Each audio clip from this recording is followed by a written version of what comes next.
آج ہم بات کریں گے پاکستان میں پولٹری فارمنگ کی اہمیت پر، جو ہمارے ملک میں غذائی سلامتی اور معیشت دونوں کے لیے بہت اہم ہے۔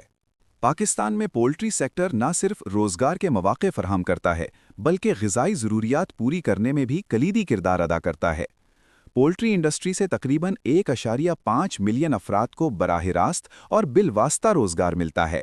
2025 میں پاکستان کی پولٹری انڈسٹری کا کل پولٹری برڈ پاپولیشن تقریباً 2.26 بلین تک پہنچنے کا تخمینہ ہے، جس میں کمرشل برائلرز سب سے بڑا حصہ رکھتے ہیں۔ اسی سال پولٹری گوشت کی پیداوار تقریباً 2.58 ملین ٹن رہی اور انڈوں کی پیداوار 26.7 بلین تک پہنچ گئی۔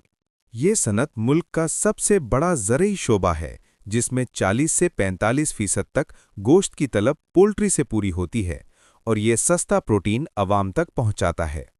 لیکن اس کے ساتھ چیلنجز بھی موجود ہیں، جیسا کہ بہتر بائیو سیکیورٹی، ویکسینیشن اور جدید ٹیکنالوجیز کا استعمال ضروری ہے تاکہ ہم اس شعبے کی ترقی کو مزید تیز کر سکیں۔ آخر میں، پاکستان میں پولٹری فارمنگ نہ صرف فلاح عامہ کے لیے ضروری ہے بلکہ ملک کی مضبوط معیشت اور غذائی خود کفالت کے لیے بھی کلیدی ستون ہے۔